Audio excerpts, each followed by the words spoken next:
நமக்கு வந்து டெய்லி சட்னி வைக்கிறதே ஒரு பெரிய வேலையா இருக்குல்ல. என்னென்ன சட்னி வைக்கலான்ட்டு.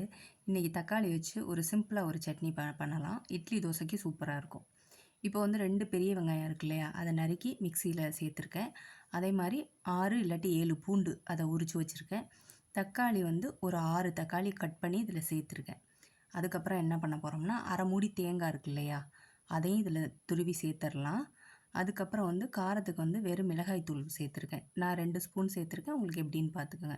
இத வந்து லைட்டா கொர கொரப்பா அரைக்கணும். ரொம்ப நைஸா வேண்டாம்.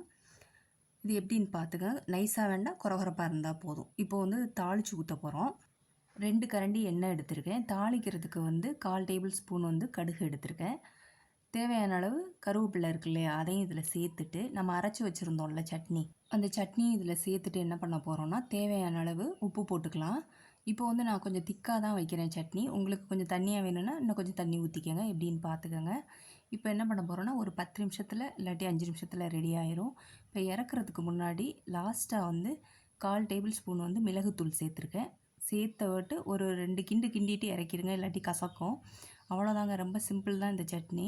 இட்லி, தோசைக்கு சூப்பரா இருக்கும். உங்களுக்கு பிடிச்சிருந்ததுன்னா நீங்களும் ட்ரை பண்ணி பாருங்கள். லைக் பண்ணுங்கள், ஷேர் பண்ணுங்கள், சப்ஸ்கிரைப் பண்ணுங்கள்.